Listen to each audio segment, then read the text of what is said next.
Thank you everyone for joining us for this event. We're really excited to host it. So my name's Sarah Smith. I'm a research officer at the LSE Centre for Women, Peace and Security. And I work on the ERC funded Gendered Peace project, which is also the project that is hosting this event.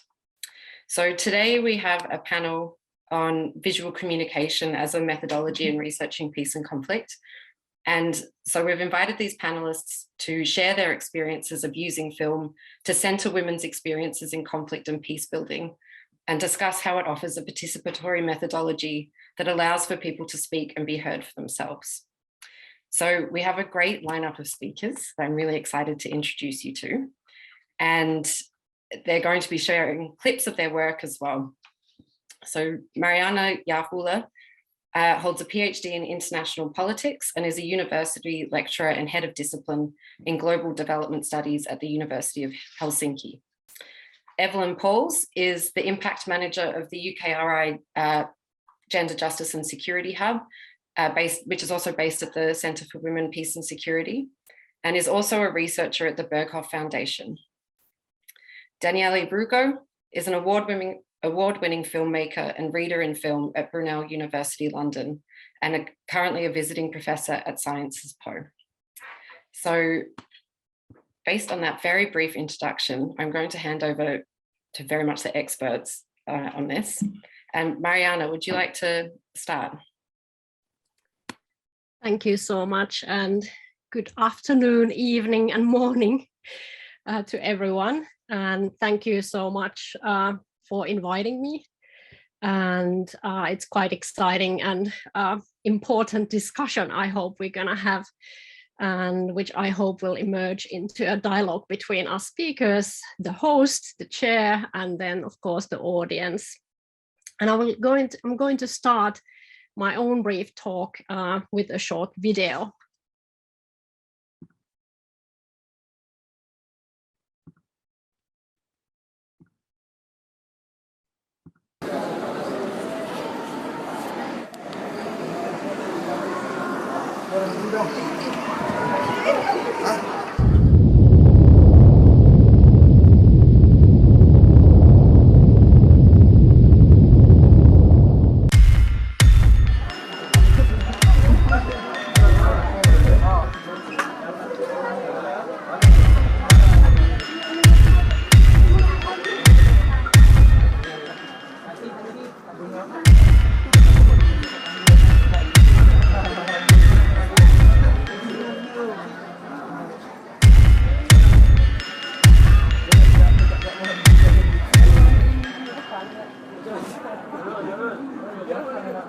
Scraps of Hope in Banda Aceh offers a critical contribution to the study of post-conflict politics.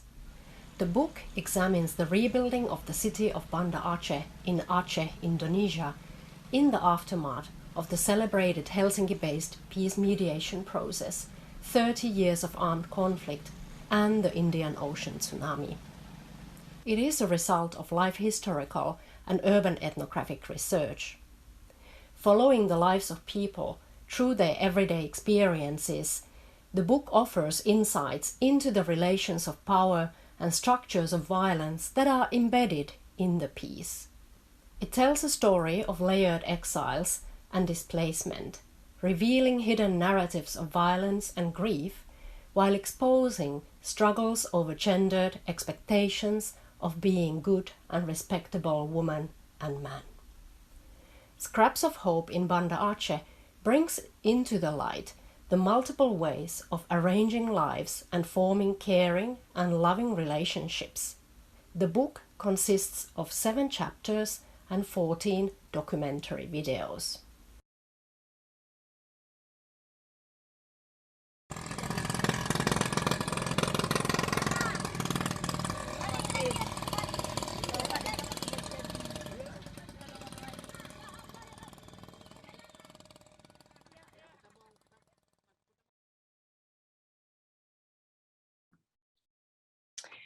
So this trailer is part of the 2020 published book Scraps of Hope in Banda Aceh, Gendered Urban Politics in the Aceh Peace Process, which is an open access book with embedded videos, and Sarah has just shared the link in the chat box for it. The book explores maybe subaltern or at least lesser known urban everydays of a well-known peace process in Aceh, as mentioned in the trailer. And in the book I ask, in what ways does the focus on everyday of peacemaking or the outcast, the invisible, challenge the narrative and ideals of a peace as successful or a city as built back better? What alternative futures can those stories point towards? How does ethnographic and film documentary storytelling provide ways for subaltern peace dialogues? And how should we understand retrospectively what peacemaking in the city entails? What messages are sent back to those whose handshake made Helsinki and the peace process globally celebrated as a sustained peace and success story? The book demonstrates that the success narrative of the peace mediation goes hand in hand with its aftermaths, and the political, social, economic, and experience shades of this celebration, which Rahul Rao has recently called the, quote, post-colonial strategy of countering Orientalism by demonstrating the mutual constitution of core and periphery, end of quote. So the book returns to the city of Banda Aceh for the initial period of 2012 and 16, when the tsunami of aid, thousands of aid experts, their offices, cars, and employment opportunities had decreased. When the crisis of global economic recession was impacting both urban and rural Achenese lives, and when the politicization of post-conflict dynamics was intensifying as contested articulations of peace building and building Aceh back better were being laid out. I revisit, in other words, precisely those ideological, financial, material, and affective sides of the city, approaching attempts to rebuild Banda Aceh through slogans such as Build Back Better and Kota Madani, or Civilized City, as social practices that function as sites of struggle and increasingly are being framed as representatives of Islamic populism and growing middle class. Understood in this way, the city is reforming itself through myriad and mundane practices and material encounters, fluid, pulsating with life, rather than stable and unchanging.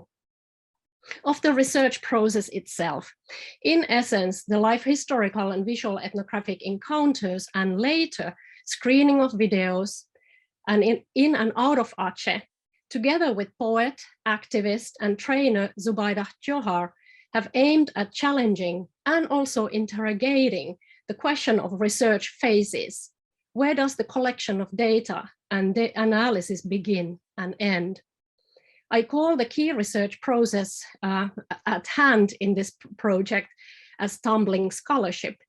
And by that, I refer to a process of ethical engagement that is aware of the politics of research conducted through the hegemony of Eurocentric scholarly praxis, neoliberal universities, and demands for certain types of productions and knowledge extractivism. Opening the research process through the book to the reader, the goal has been to illustrate that engaged scholarship and non-linearity of research design these are forms that challenge academic empires, allow the boundaries of knowledge production to be expanded, simultaneously making the exercise of power in knowledge production and regimes of truth extremely visible and shaky. When visual is added to the textual, such processes are literally in front of our eyes, if not edited out. Thus, although the overall research process draws attention to questions of intersections of gendered political economy of peace, this process also draws attention to such political economies in relation to authorship and negotiation of terms of collaboration embedded in such knowledge production processes. As one colleague, Pamela Richardson-Negwenya, has suggested, methodological coupling of collaborative videos and life history interviewing may provide a valuable tool for engaging with and expressing situated knowledges.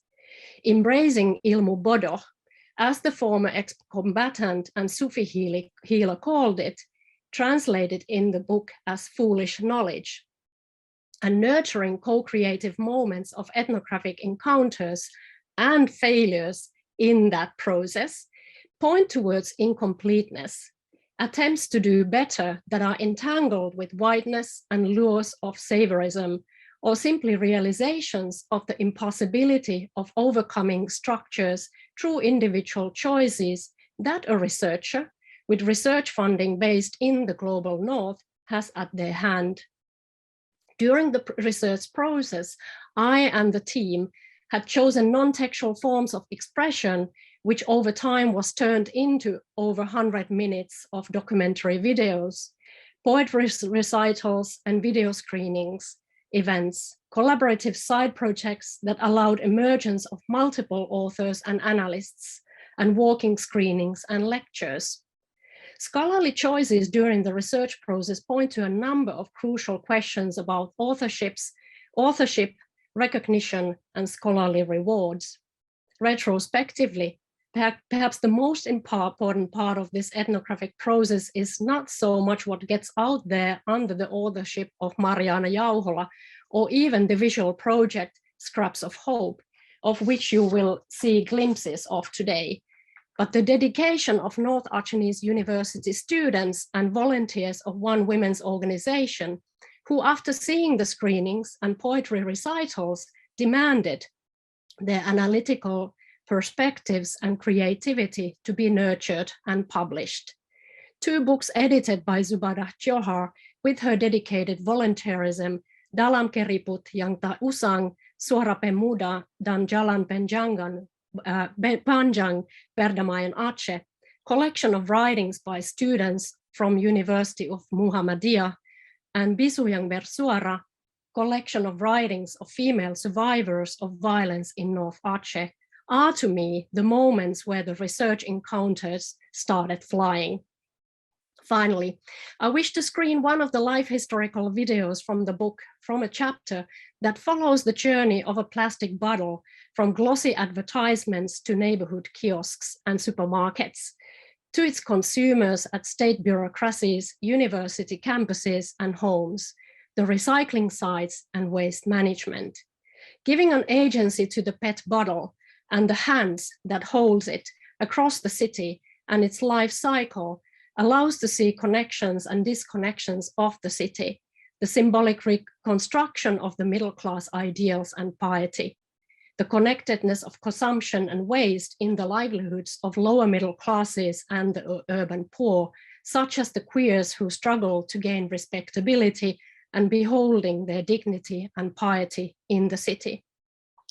These trajectories provides a glimpse of foolish knowledge or ilmu bodoh in action, subaltern narratives of social rafting, management of daily life and livelihood strategies in the urban post-disaster landscapes. This knowledge also challenges the multidimensionality or the shadows of the political economy of the bottled water by providing both sharp criticism of the assumed normalcy created in the city, but also by offering, as Dedi's story illuminates, insights into the practice of Islamic piety and nonviolent and egalitarian visions for the future. So I will just now show the next video.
Assalamualaikum. Waalaikumsalam. Namanya siapa tadi? Dedi juga. Kakak. Dedi. Kakak. Abang. Abang ya, aduh ini kok manis sekali ini, udah salah tadi. Lihat dari jauh manis sekali. Itulah laki-laki juga ada yang manis kan? Semua orang manis. Semua orang manis. Jadi tidak bisa kita katakan perempuan saja yang manis ya. Oke. Jadi Kak Dedi, Bang Dedi sudah lama kerja di sini? Sudah hampir setahun kita udah. Hampir. Bulan 12 ini udah 10 bulan dah bilang. Awal masuk kita rasanya nggak ragu lah. Walaupun sini kita menengok kayak bilang jijik, kotor, lalat, baunya. Saya bilang itu pasti saya nggak aja itu tantangannya coba. Uji sama Allah. Ini ya kan mungkin di situ. Pasti saya jawab. Saya bilang gini, kalau saya diuji di sini mungkin rezeki saya mungkin ada aja. Mungkin saya bilang kan. Asal jangan mengeluh satu. Kalau mengeluh pasti aja rezeki kita jauh. Alhamdulillah sampai sekarang enggak. Senang, menyenang, saya bilang kan. Senang kerjanya. Ya senang. Apa yang dibilang sama orang kalau kita dalam bekerja itu pasti ada antara teman kita tidak senang tapi kita anggap aja itu. Jangan jadi musuh. Anggap aja itu kita teman kita. Walaupun dia sebenci-benci sama kita anggap aja itu teman kita. Saya bilang kan. Walaupun dia tidak senang satu pekerjaan kita tetap tersenyum dengan dia itu aja. Kan untuk mencari musuh pekerjaan. Walaupun orang itu tidak senang sama saya, tapi saya tetap senang sama orang itu. Tidak ingin ribut. Walaupun orang itu tidak ingin melihat saya cuma paling, walaupun saya jumpa dia tetap saya. Itu yang paling penting itu. Ya. Karena gini, Allah tidak senang dengan orang ini karena kita sesama manusia ini saling bersilaturahmi, saling saudara, jangan saling bermusuhan, ya kan? Nah itu. Cara menghadapi hidup seperti itu. Iya, ya, itu. Yang penting hati kita jangan ada rasa kekerasan, emosi itu kita mesti ada semua. Ya. Tapi harus kita jaga diri kita emosi itu dalam pekerjaan itu.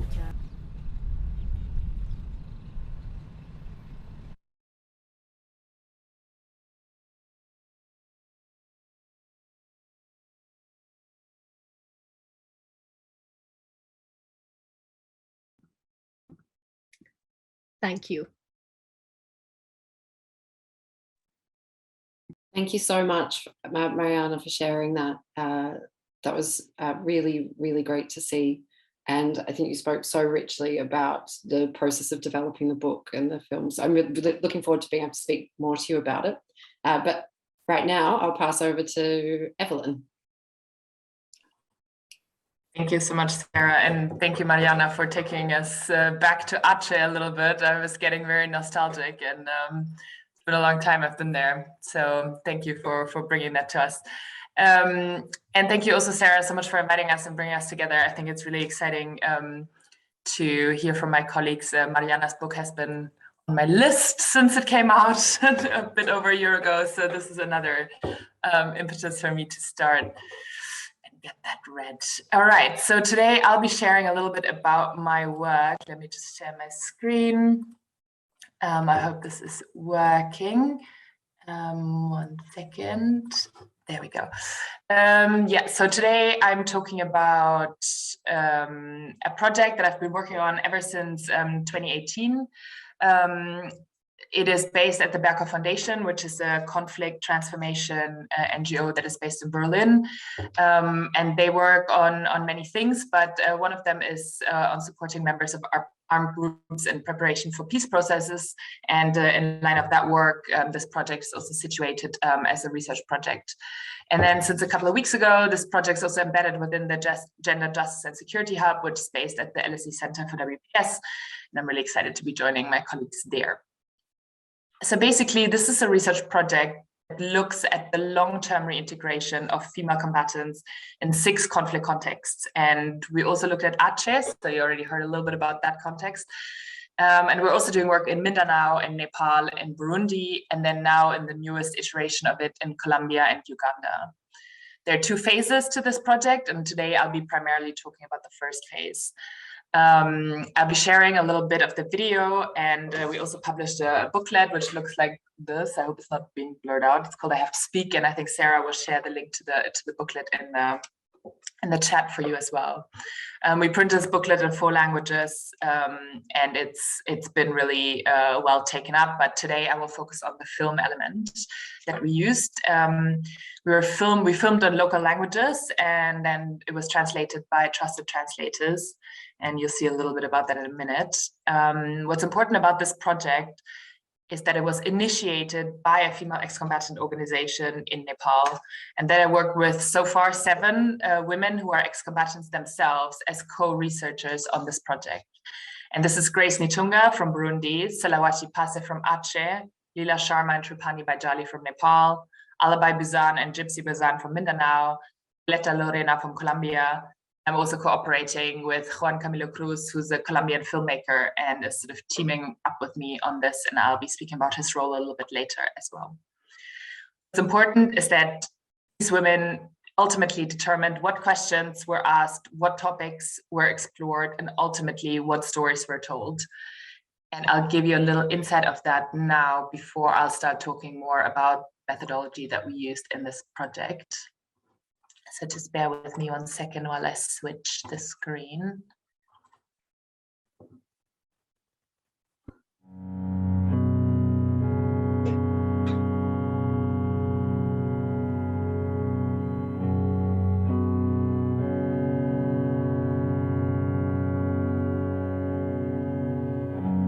Perasaan secara pribadi ya alhamdulillah senang. Ya namanya kita sudah damai, bisa melakukan aktivitas tanpa tanpa kita takut ada ancaman atau ada ini. Alhamdulillah senang kalau itu.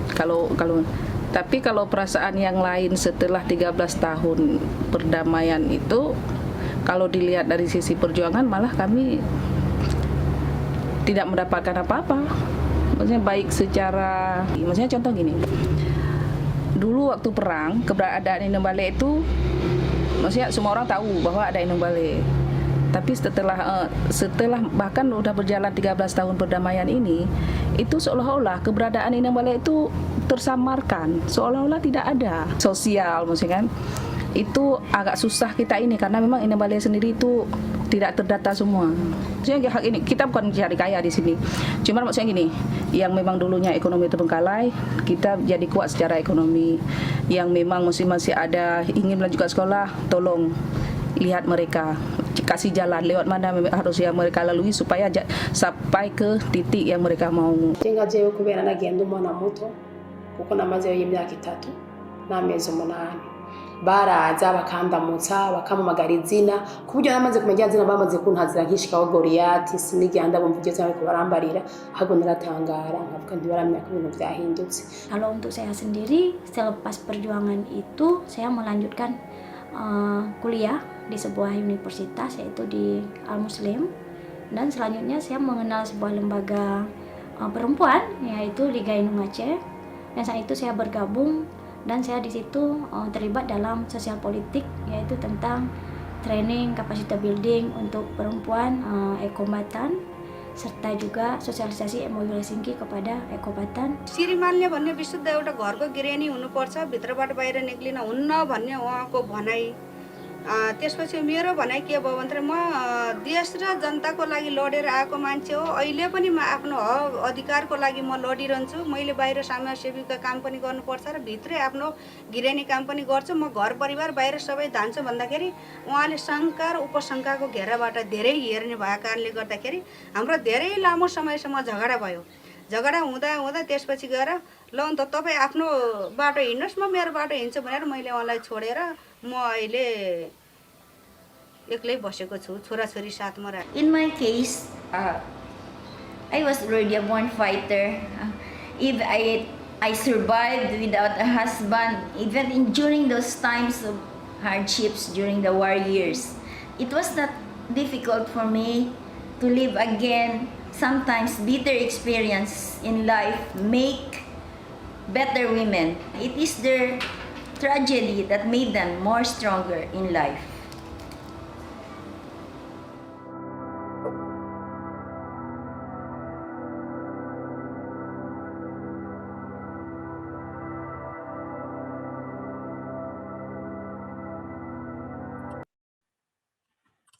All right. So hopefully that gave a little bit of an impression. The movie, the short film itself is around 20 minutes long. So that would be a bit too long for this session, but let me just share my screen again. All right. So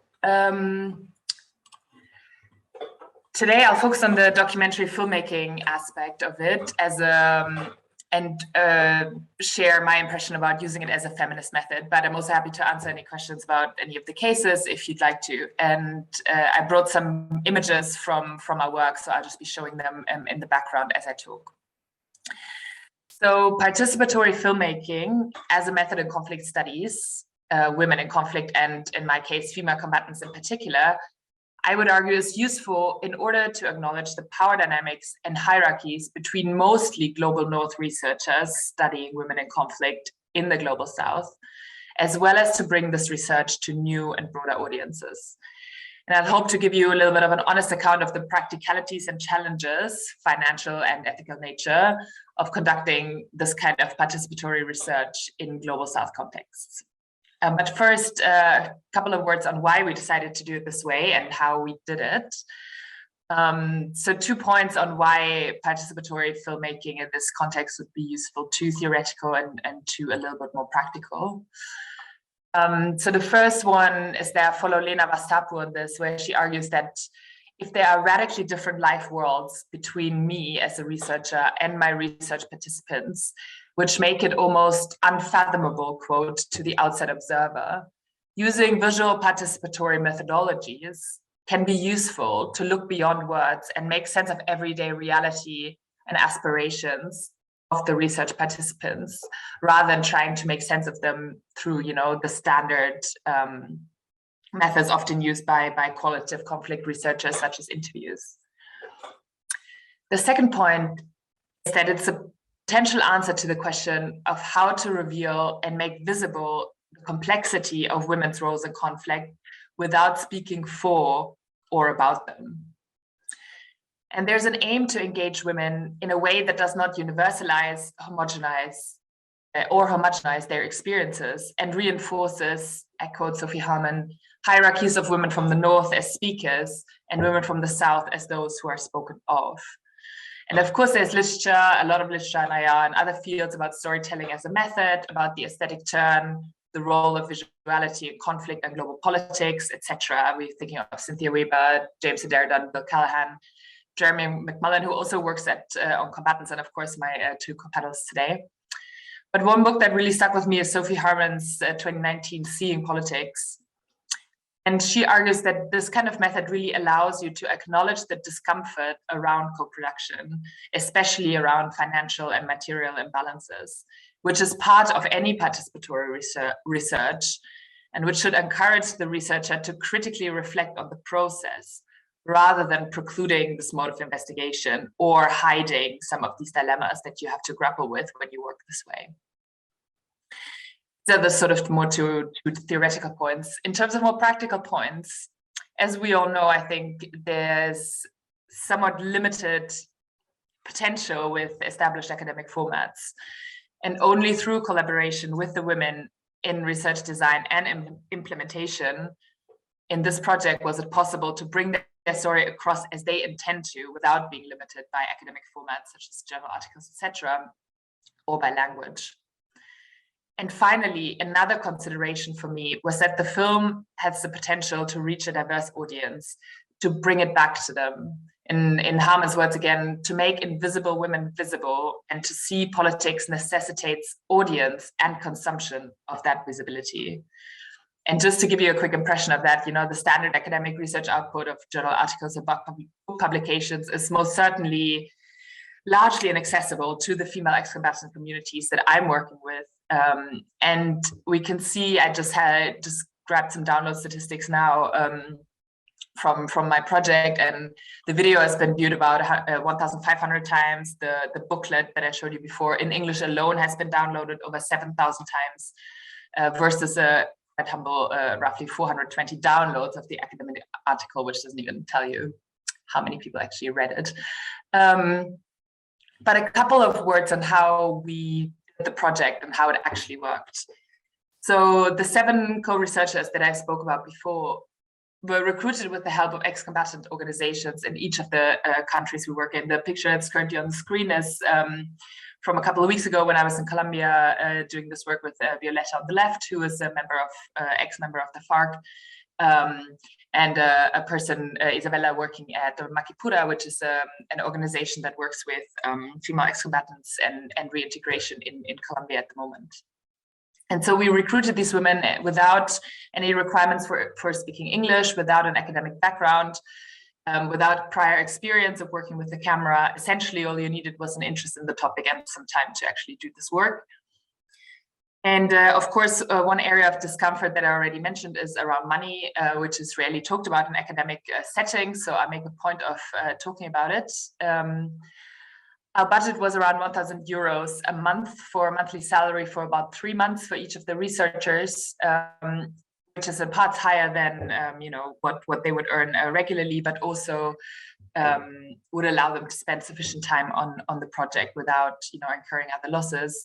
We had an extra travel budget, and researchers were supported by the partner organization in country in terms of providing office space, submitting expense reports, and dealing with that whole sort of administrative layer that lots of these projects often bring with themselves.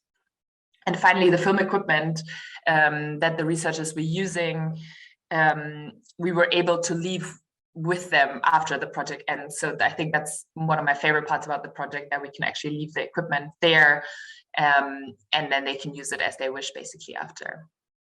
So in terms of the method, so instead of me as a principal researcher traveling to the case study to interview participants, my colleague Juan, who you see here on the left, was a filmmaker from Colombia, and I held 1 week-long research and film workshops in all of our locations. So far in Aceh, Mindanao, Nepal, Burundi, and now in Colombia, and we'll be going to Uganda in July. And then the researchers go and film over roughly 3 months, largely independently. What we cover in the sessions is in the training is the technical documentary filmmaking skills, practical skills of working with the camera, how to set up the locations, scouting, installing the light, all of that. And then also a collaborative session on developing the concept. And I brought some screenshots from that. This is from Burundi, where we were developing the questionnaire that would be used. And that's really usually a very intense session. So I don't go in with an idea of what exactly will be asked, but it is really developed in a collaborative way throughout. And I also brought another picture that shows sort of the process a little bit that we went through in Colombia a couple of weeks ago, the sort of developing the concept that the researcher is going to use for her interviews. And I just want to highlight a couple of points that I think are important here. One is around positionality. So for the local researchers, the financial opportunity offered by working on this project was undoubtedly a strong motivation to participate. A few of them also told me that they saw, this job as a possibility to gain skills in order to potentially pursue journalism as a future career. That's, and obviously they all have very specific positions within their community where they're embedded in, but just it's a very rough overview. And then, of course, as myself, I'm still quite young, white, female, based at a UK university, coming with German development money. And I was initially perceived by many as yet another young white woman who's interested in women in conflict and wants to do something about peace. Although there was certainly a curiosity about my choice of contexts, and I'm very glad to have another colleague here who works on Aceh here, but those contexts, maybe with the exception of Nepal and Colombia, don't receive that much attention by international actors on the issue of female combatants. And also I had a double function for the researchers. I was both responsible for supporting them on the content, but I was also helping them with filling out invoices, submitting receipts, and sort of being part of that financial administration. And so this white female NGO worker image, plus the experience with women who looked like me, led to this concern of delivering the right stories for whichever campaign they thought I was working for and paying them for. And it took a lot of work and establishing trust to make sure that that was actually not the point and they could really research what they wanted. So in total, in this first phase of the project, so the first 4 countries, excluding Colombia and Uganda, we did a total of 43 interviews, and that were then in local language and then translated later. And what it really highlighted, and I'm going to give you 2 stories that sort of elucidate a little bit, is that this process created new hierarchies, actually, primarily between myself as the provider of funding, salaries, travel expenses, and the researchers. And then secondly, between the researchers wanting to complete the project and the ex-combatant women they needed to interview to complete this project. So this setup inevitably put the local researchers at the intermediary position where they have to balance the difficulties and sensitivities of working with their peers on the one hand and my expectation on the other hand. And I'll give you 2 stories that show how this worked. One is from Aceh. And you see on the right, Salawati was our researcher in Aceh, and my way of communicating with her was usually over Google Translate and then WhatsApp messages. And at some point, she sort of stopped talking and responding to my messages, but she kept sending videos as part of the project. And I noticed that one of the videos was like cut off sort of halfway, and I followed up. And after a few weeks, she explained to me that the battery of the camera had died halfway through the interview, and this was why the interview was cut off. Then I asked her if she could go and repeat the interview, because what I've heard so far was really interesting. I was just getting sort of evasive responses, a lot of smiling emojis, but not really any substantial answer. And finally, through our translator, who was both close to me and the researcher, told me that in fact what had happened is that the woman who was being interviewed had changed her mind about participating in the project and withdrew her consent sort of midway through. And then worried about disappointing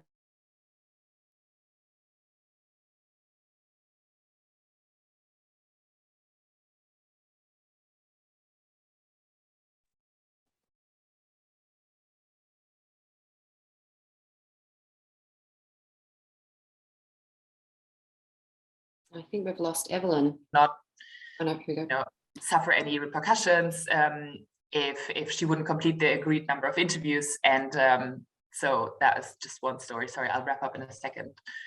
The last story I wanted to bring is from Burundi, and it's about the possibility of filming in the first place. So this is a bit of a bigger one. So although Burundi is not an active conflict at the moment, much of the discussion around ethical research practices and conflict context still apply here. And after having agreed on partnering with an ex-combatant organization there, we discussed the feasibility of the project at length, given the tense political situation. This was in 2018. And both the researcher and the NGO assured me that it would be a good idea for us to come in and do the research there. And then I'm cutting the story short a little bit. We arrived and it became clear it was not a good idea. People were concerned about where we were filming. We really had to not fly under the radar, but be kind of low profile.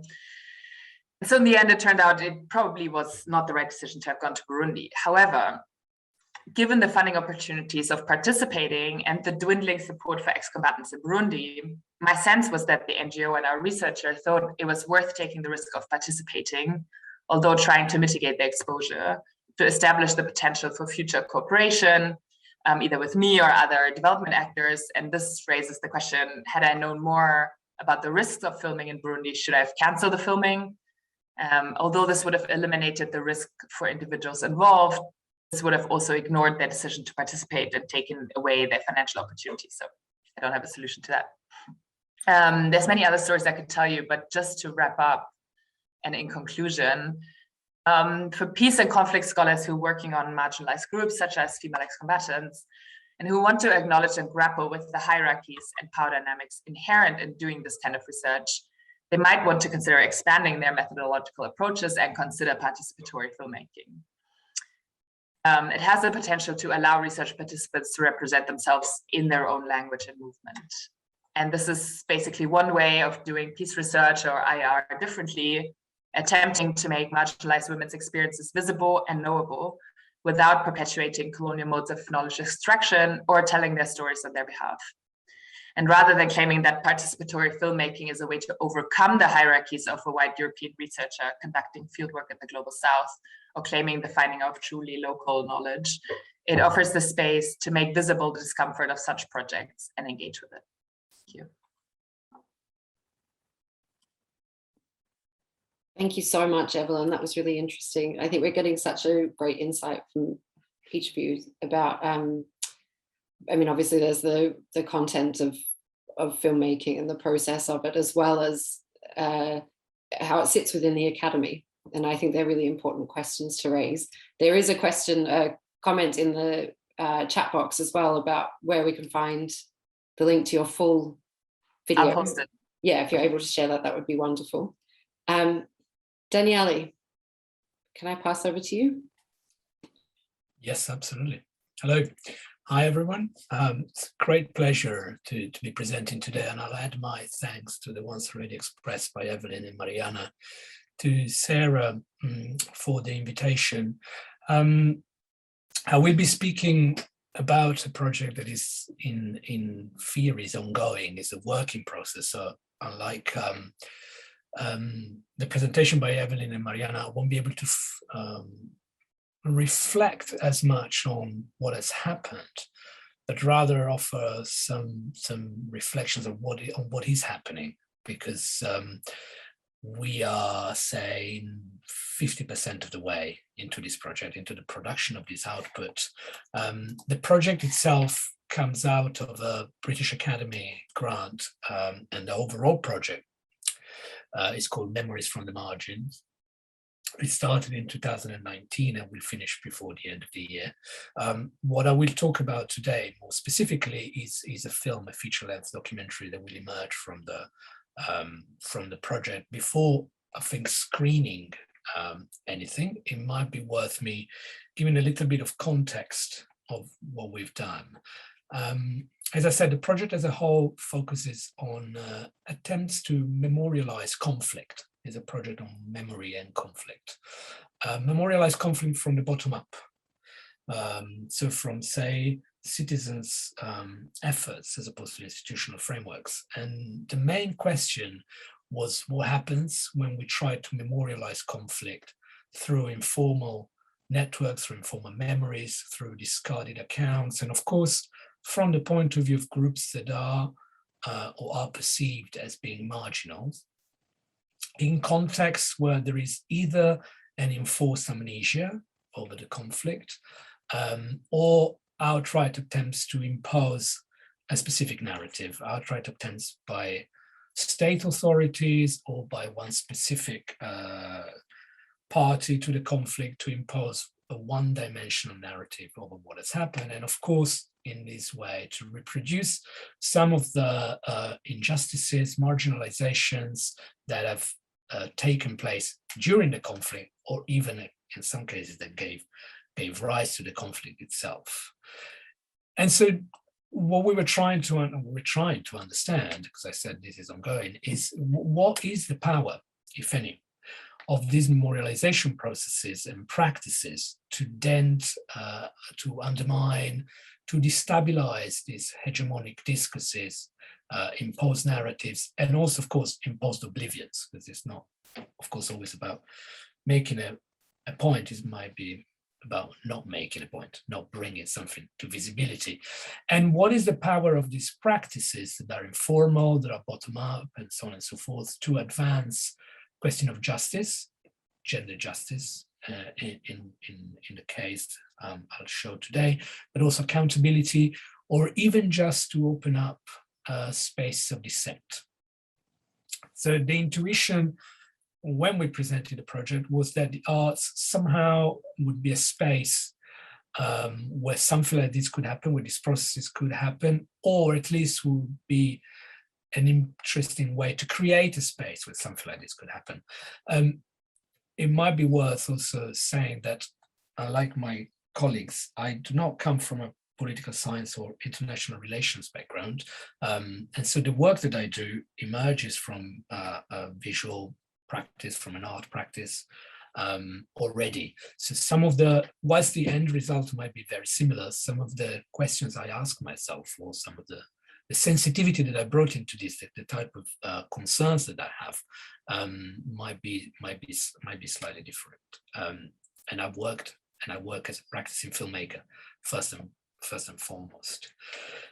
So a secondary, but of course related question was that of methodology. So how are these memories produced in contexts, of course, that are difficult, when certain narratives are not meant to be heard? How do they circulate? And how are certain voices deliberately sidelined, not allowed to produce a discourse on the conflict? And what methods can be used to create context where these practices can be harnessed? And this is something that's been mentioned by my colleagues already, agency remains with those who have, say, a direct experience of the conflict. And of course, there you have this dichotomy that comes into play between the local and the international. But of course, within the local, the local is not a kind of homogeneous field. Within the local, that of course groups whose stories are perceived even less, whose voices land nowhere. And so one of the contexts that we looked at was the Syrian war, is the Syrian war. I hesitate to call it a civil war because, of course, this is in itself part it's in itself a contentious issue. Of course, we can say it was civil, but at least only up to a point. And in particular, we looked at, or we collaborated with Syrian women and Syrian mothers. So this is an aspect I won't touch on today, but at some point, this became also a project on motherhood and on memories of motherhood. The project was developed together with a theatre company, a Beirut-based theatre company called Laban, who specializes in drama therapy and in playback theatre.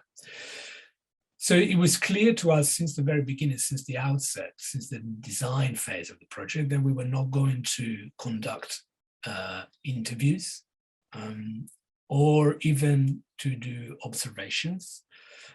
We wanted to create a space for these memories to emerge, a space that would not be only, and so to have as little control as we could on the emergence of one memory or another, and a space that would not only be safe for the women who took part in the project, but somehow independent, in a way, a little detached from the everyday context where these women live.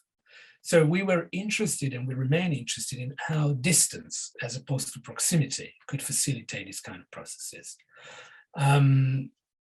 So in fact, as I was reflecting to prepare for this panel, I was thinking that the project became, from a methodological point of view, something predicated entirely on distance, or on various types of distances that are needed, or that we felt were needed to, and were created by us, by the women who took charge of the project, and by the collaborators, the theatre practitioners we work with, that were created in order to allow the work to happen.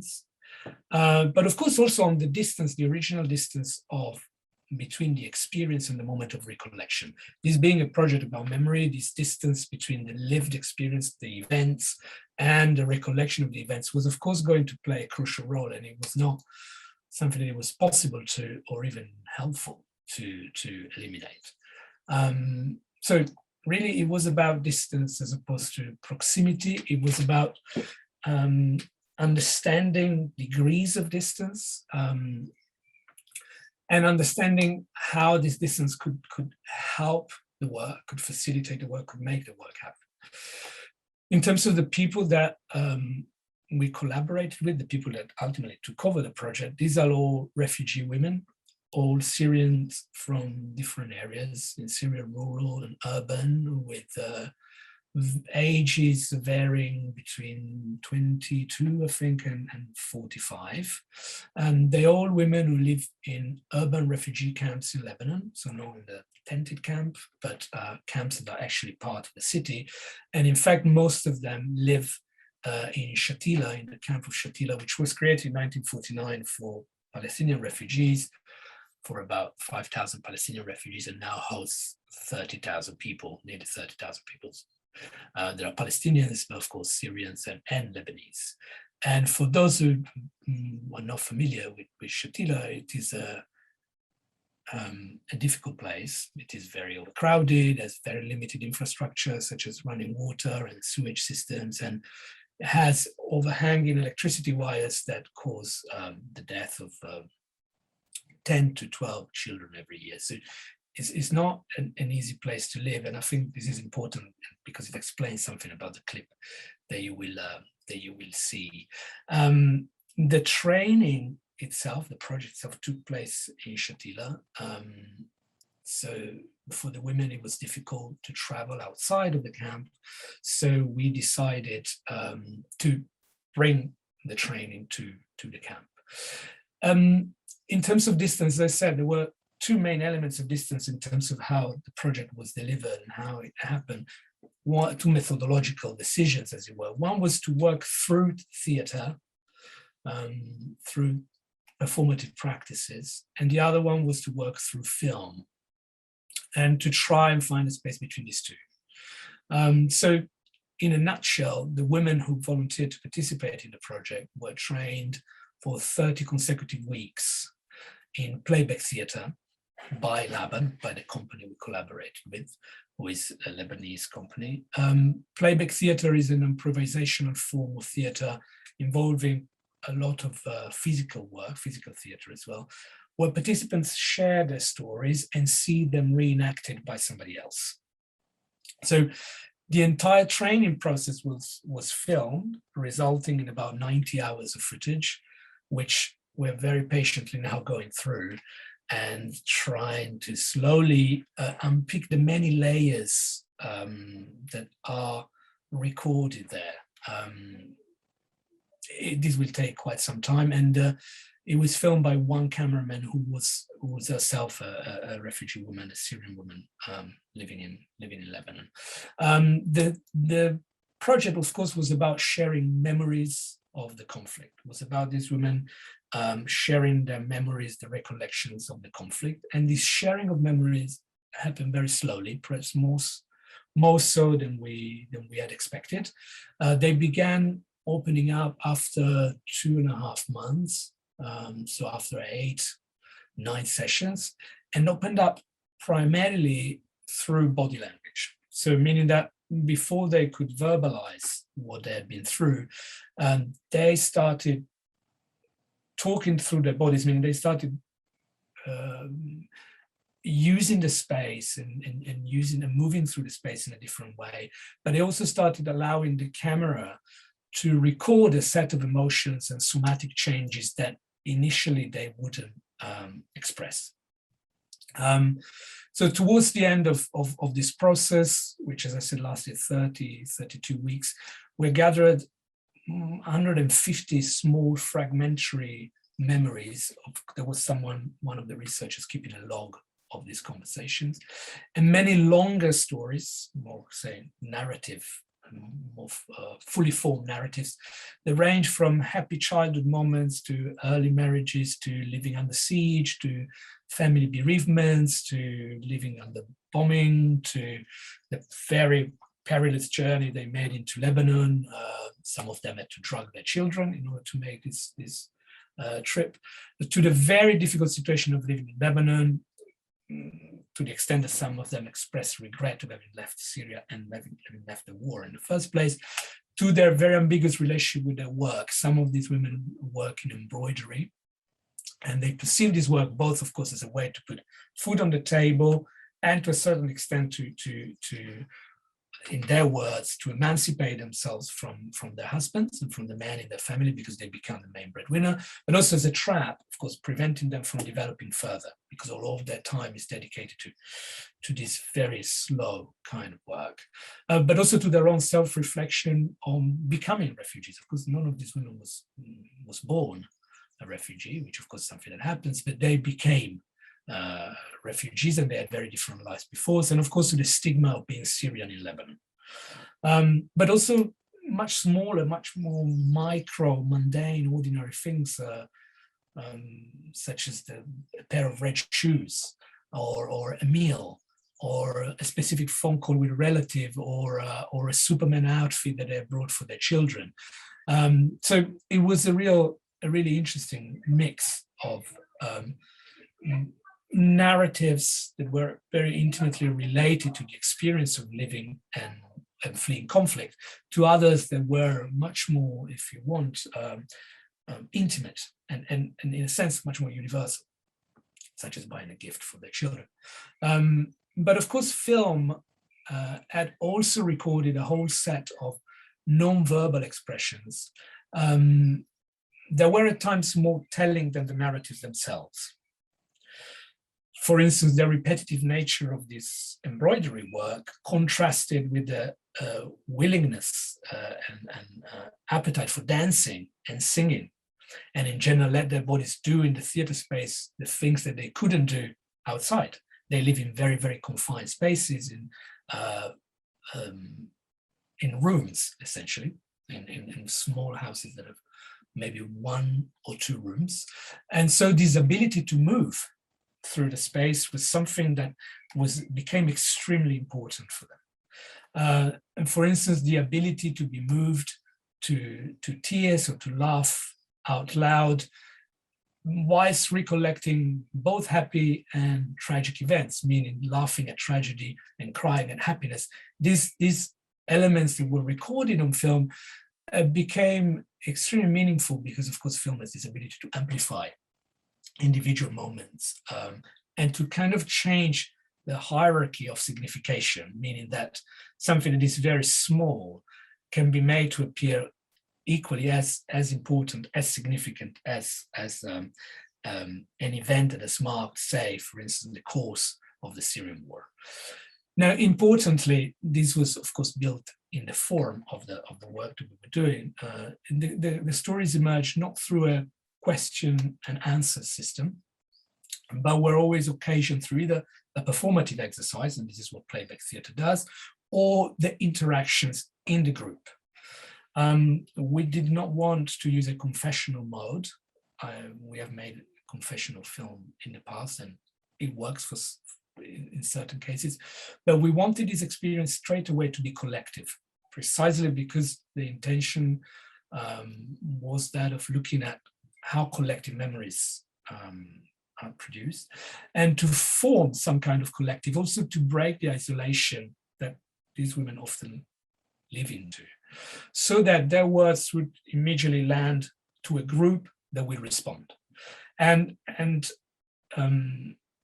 the stories, this made the filming process quite difficult because it's very rare in the 90 hours that we have to hear only one person speaking. It's very often a collective form of speaking where the group is constantly responding and sometimes interrupting the individual who is speaking. So the stories are very often happening or are triggered by the interactions, so that the stories we ended up with cannot be traced back to an individual. Marjaana was talking about authorship, and I think it's very interesting how even among the women themselves, there isn't an authorship of a story. They cannot be traced back to an individual, but that's somehow a blend of various experiences. So it became a very collective form of storytelling, as opposed to a form of storytelling where each woman was could be singled out. At the end of this process, at the end of this 30 weeks, the women wrote a script, co-wrote a script altogether.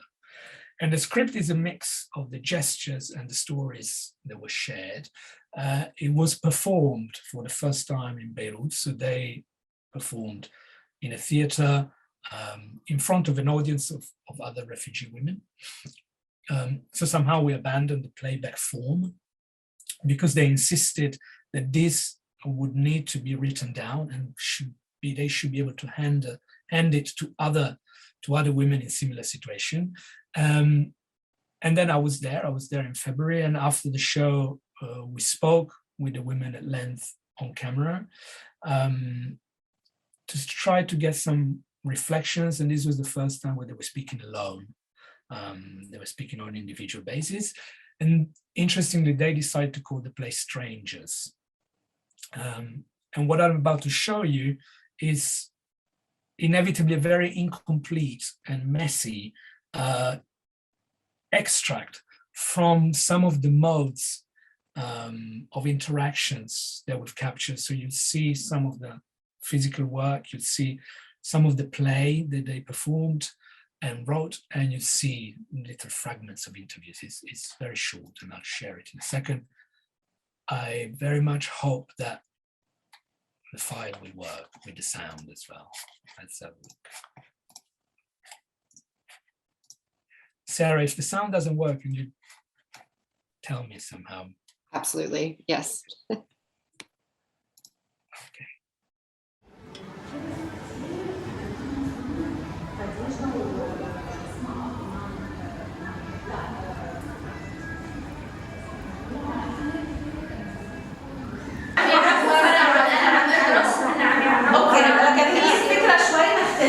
انه هن مش حزينين، هن انه عم بيقولوا بالصوره انه الاولاد اللي عم تعلم عندها شيء تعمله، والاولاد اللي ما بتتعلم عم بدها تعبر وقتها بشيء.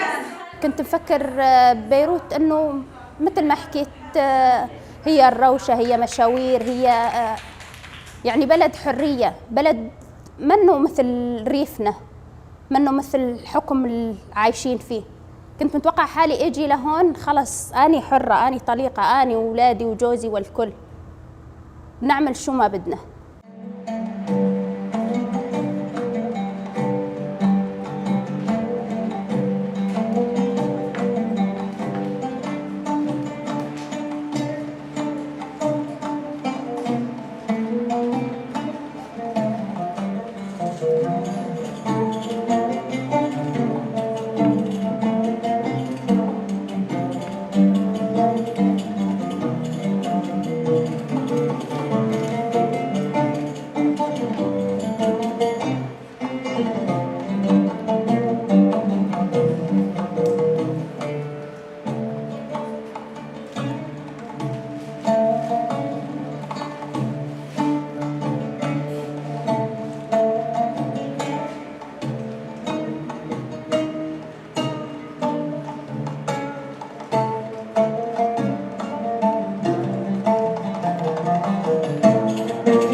صارت مثل الفسادية علينا وقت جينا نقطع الفتحة، فضربوا علينا، قصفوا علينا.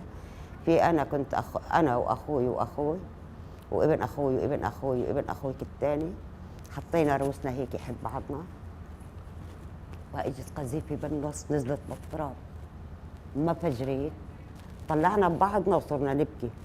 إجت الثاني روحتني، هون أنا ما عاد عرفت. إجت الثالثة روحت جارتي.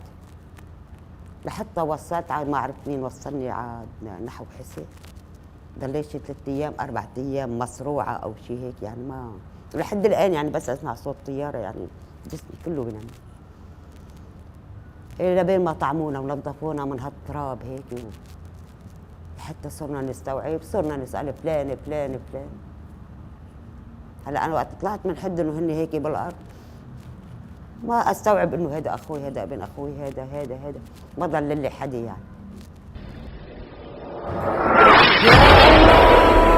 يا الله يا الله يا الله يا الله ما ضل لي حدا يا الله كله راح يا الله يا أمي انتو يا عمري يا أخوي يا أمي انتو لمين ضليت أنا يا عمري يا أمي يا أمي في إلا جارتي ضلت يا أخوي يا أمي انتو يا أمي آخ يا عمري انتو لمين بدي تشركون لأني بدي يتفنقل يا الله يا الله يا الله يا الله يا الله يا أمي أنا يا أمي يا أخوي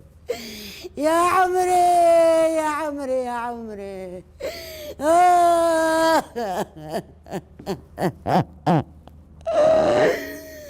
يا أمي انتو يا أمي يا عمري يا قلبي انتو يا أمي يا أخوي يا الله.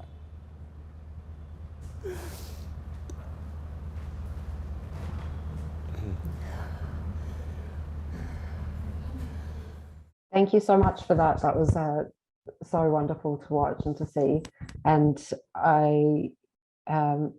I'm so thrilled with each of your discussions, because I think one thing that's really come through, I mean, they're each such different projects and very individual. And for instance, you have the play element as well, and you're working within the visual arts and space. And then Marjaana, your project is connected to a book, and I'm really interested about that process of how you bring in multiple videos and a book project together. I think that's quite a unique approach. And then Evelyn as well, with yours working with funding from Germany and taking a very participatory approach. Yeah, so I think they're so great to see. We do have a couple of questions in the chat box. I certainly have a lot as well, but I wanted to give each of you, did any of you have questions for each other? I mean, you're all working in this area and using film to research peace and conflict. I want to give you the opportunity to ask questions first of each other, if you have any.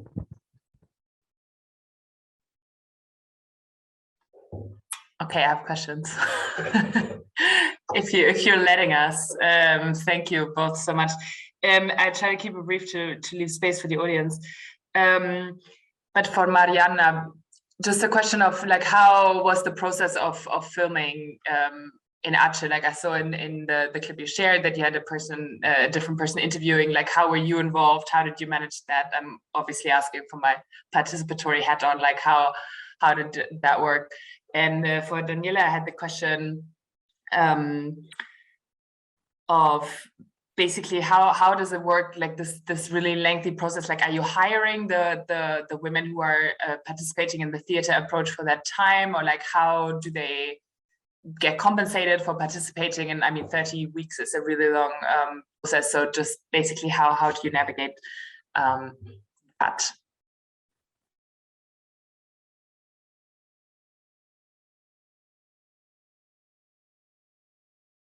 Shall we respond?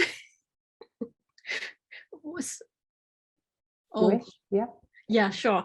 Yeah, thanks. I didn't really go into much of that aspect, so thanks for asking. So maybe something I have to kind of connect it to also Sarah's question about how did the book and the videos came about.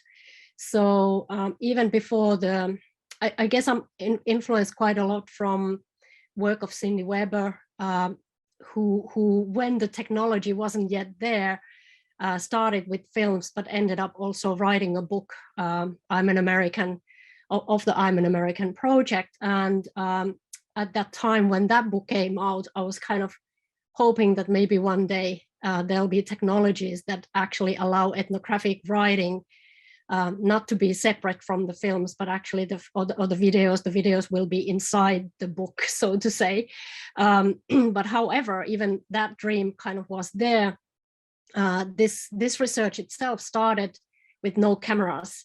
I had explored the streets of Banda Aceh for a couple of years, and literally found my mobile phone's video function through the street punks that I was hanging out with, who were using mobile phones a lot for their aesthetics in terms of showing what they are, who they are, and what they do.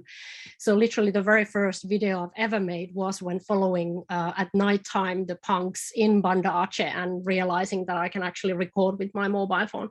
So that's how this whole kind of visual turn, if you like, in my own research started. And there was if you look at the book and then those 14 pieces which are there, the visual parts which are there, there's not really one format in which neither my participation nor how the script or the process or how the story came out to be. But roughly I'd say that there are some videos which are kind of poetic videos, which are Zubaida Johar's poems that we asked her to start planning with us, meaning me and a camera person and a filmmaker from Finland, to start visualizing her poetry. Then on the other hand, there are some what I've been calling as activist videos, where one of them I'll mention here in particular, which is a transgendered person's story, how they wanted their story to be told. And because of security reasons, we shifted the shooting locations outside of Aceh. You might have noticed already that the faces are blurred in the videos, and that's that was a decision made much later, maybe when the offline screenings were becoming much more online screenings, and the question of anonymity or the safety, especially in relation to people's livelihoods, was very important. So then the question was, are we using these videos at all in the end, or online, in online versions? And then the negotiation and discussion took place. In terms of my own role, I suppose it was the ethnographer role, which was very oftentimes kind of like initiating this idea that could we turn the ethnographic and life historical discussions into some sessions where the video would be there and the stories would be videographed. And then I noticed, playing a bit similar role what Evelyn, you were saying, in terms of actually being the translator, because the camera person who was holding the camera would not understand a word of Indonesian. So I ended up actually being the person who was kind of trying to describe what's happening. And I think what I need to kind of maybe say just one thing about the language itself, that I noticed that both in your and mine, there's a lot of Indonesian used. And actually the Sufi healer who has 3 videos in the book stopped the video process after one first day, saying, we need to restart because this is not the language I want to use. Indonesian is a colonial language for most of Acehnese anyway. So it's very important also to notice that, yeah, so there's a kind of like the complexity of language itself as well there embedded. Yeah, okay, I'll stop there. Otherwise it's gonna be a marathon long response. Thanks. Thank you very much, Marjaana. The hiring, no, the women are not paid, were not paid. The process, the enrollment process worked this way. We did a performance in Shatila. Laban did a performance in Shatila. inviting anyone who wanted to come, really, in a space run by an NGO called Basma Zaytouna, who some of you might know, who is a refugee-led NGO. And some women came, and of the women who came, 13 decided to take part, and it was very clear since the beginning that they were not receiving a compensation, but that we would work around their work commitments and the childcare commitments, because they're all mothers and they all have children. But they were fed, and transport was provided for them whenever and if needed. They were aware of the fact that there was no compensation. The reason we were given why they wanted to do this, which was the whole first session was spent on, why are you interested in this, and was that it would allow them a space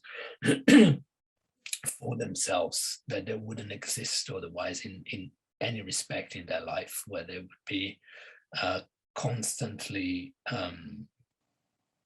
responding to somebody else's needs.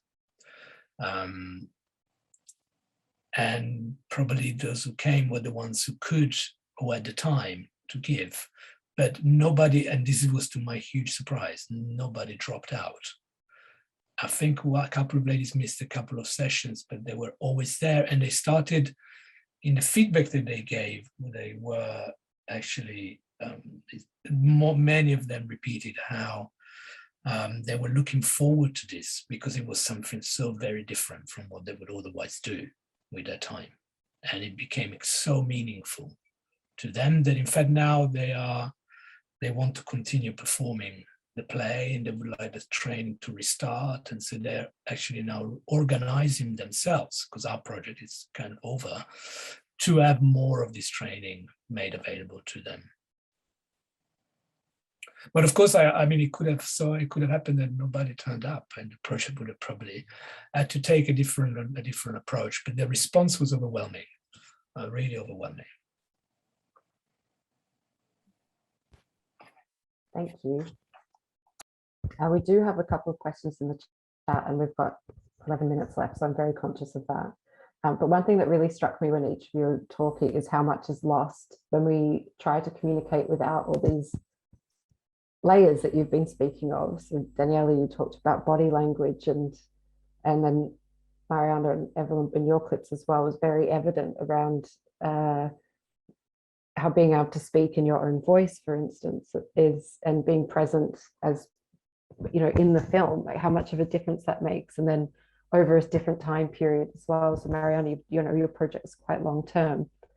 And then when we're talking about being at the Center for Women, Peace and Security and researching conflict and peace and trying to do that in a really flattened way, how much is actually lost in that. So I think you're all speaking to such a powerful process, both in terms of methodology and then medium as well. So I asked 2 questions from the chat, and I'll give them both to you so you can think and then see who's ready to answer first. One is from Dara Masri. And Evelyn, this very much connects with your talk. You spoke really clearly around not just like the process of making the film, but the context in which you were making the film, and the different challenges and ethical considerations you had. And she's asked about the quality of outputs in a lot of places. So sometimes we end up with issues of output quality, be it with filming, sound, setup, or something else. Can you share some lessons learned from this project or other projects, and ways one can best collect visual comms material using a participatory approach? And I think that's probably relevant for all 3 speakers as well. And then Amia has asked, picking up on your point around distance, Daniele, but it's a question again for all 3 speakers.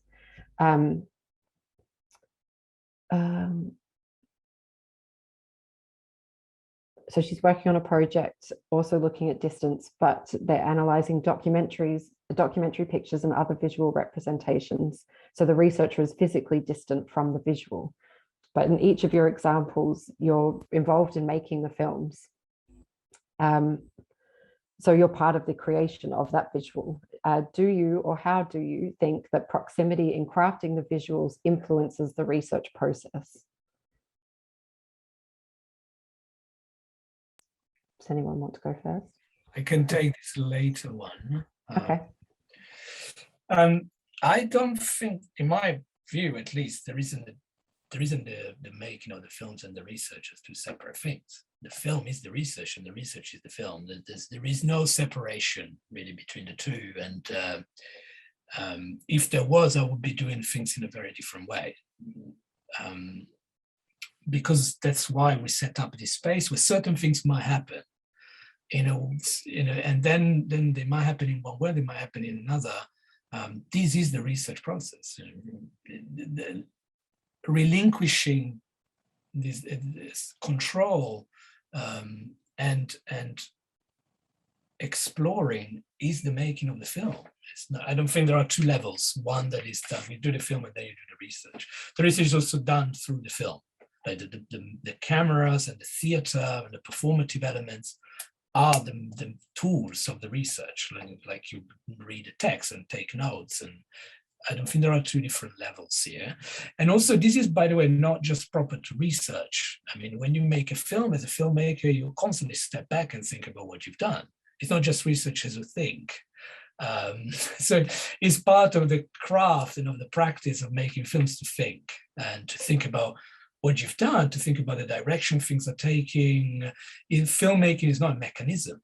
It's an intellectual, creative work, says similarly to our researches, which has its own techniques and as a craftsmanship, and you can more or less master it, but you obviously step back and look at what you've done. So there is a degree of distancing yourself from the work anyway. And also, I don't take the making of films as they're producing representations, meaning there isn't a reality and then it's representation. The film is also has produced a reality that otherwise wouldn't take place.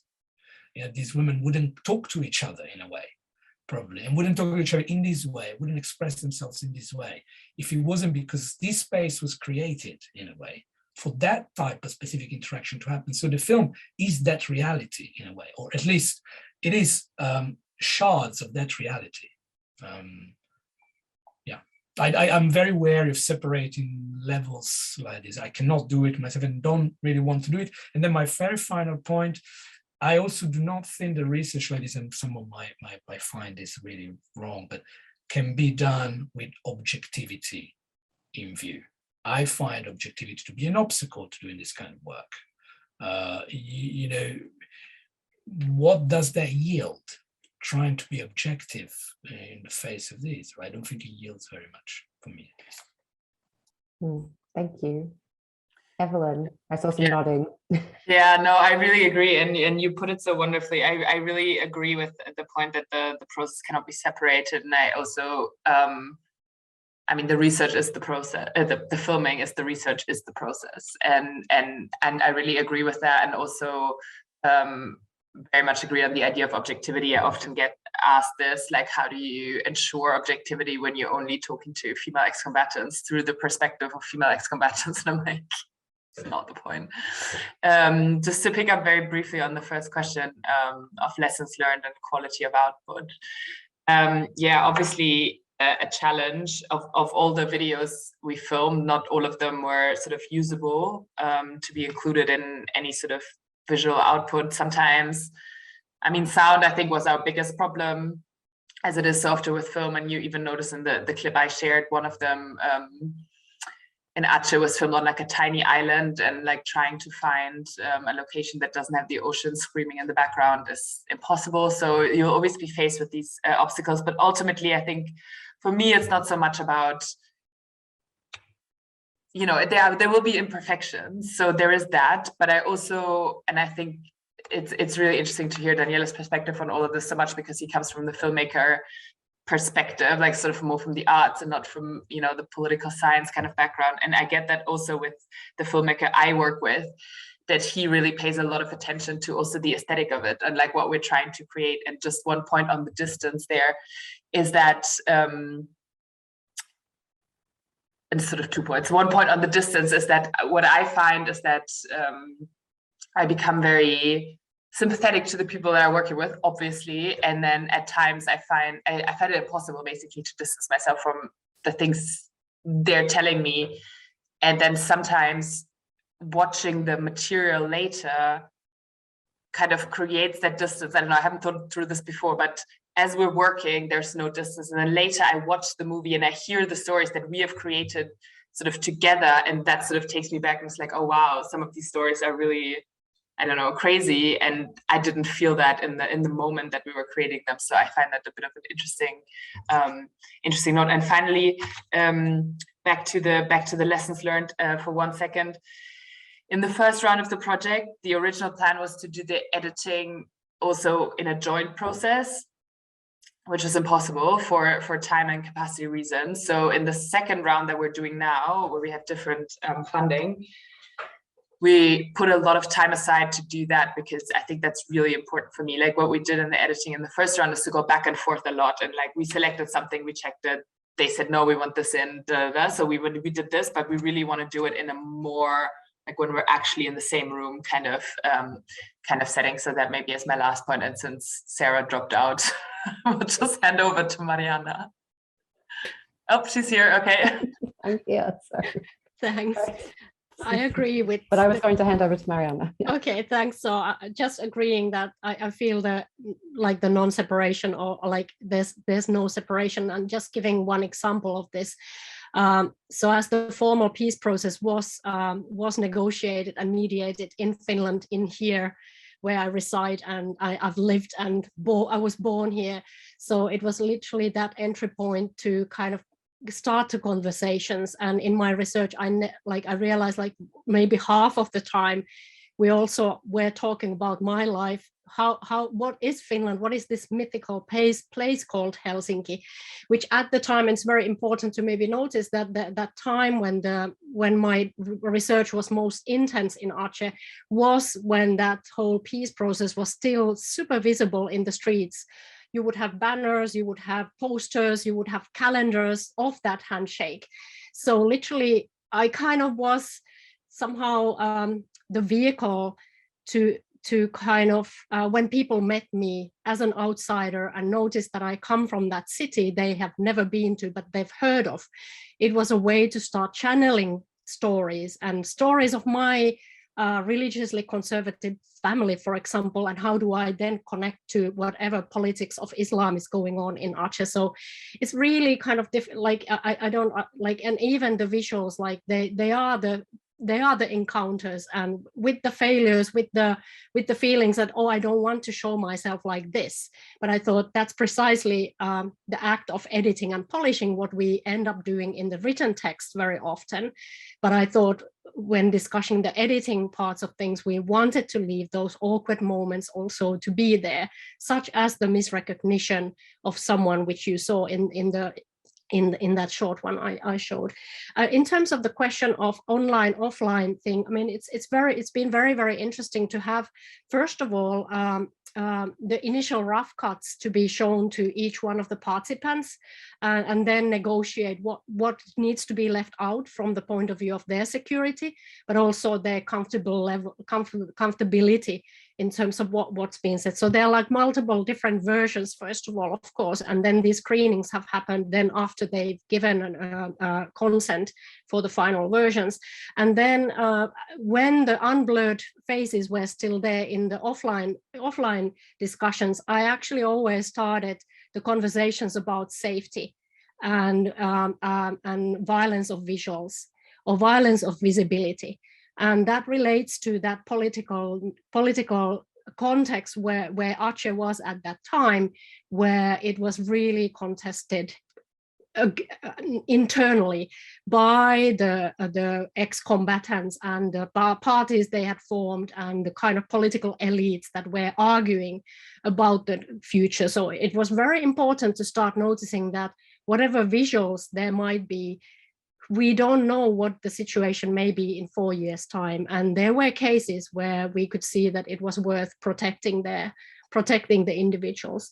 But then on the other hand, when the videos were screened in Aceh, I mean, you would get people reacting, young people, especially the university students, were saying, how come we don't know about this history? I need to go and talk to my grandparents, and I want to start telling the story. I want to learn what has happened.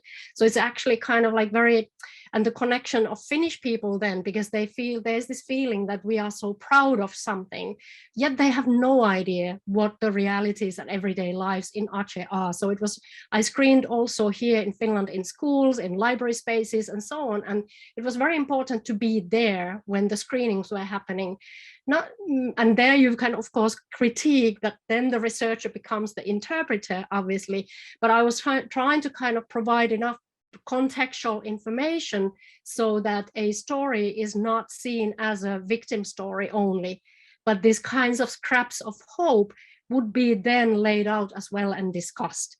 That how do we read the visuals? How do we read the stories in multiple ways? So that's just very, very briefly. But and then there's another layer when the videos become part of the textual, and that was very important for me to kind of weave it all together. And it is constructed one, as Danielle was saying so beautifully. So there are like multiple constructions going on in the whole of it. Thank you. I've enjoyed this so much. I'm quite sad that we have to end it there. It always goes much quicker than I think. So Daniele, Marjaana, and Evelyn, thank you so much for joining us. I'm sorry that we're out of time. I think you can see from the comments that the reaction has been really great. People are really interested in your work, as they should be, and your approaches. And I really appreciate your honesty, all of you, across so many different elements of what you're doing. So thank you. And if anyone would like to join us for a book launch in half an hour, we have another event coming up. Yeah. Thank you so much. Thank you, Sarah. Thank you very much, Sarah. Thank you, everyone. Bye. Thank you, Marjaana. I'm hoping we can continue these conversations absolutely elsewhere. Yeah. I would really like to. Yeah. Bye-bye.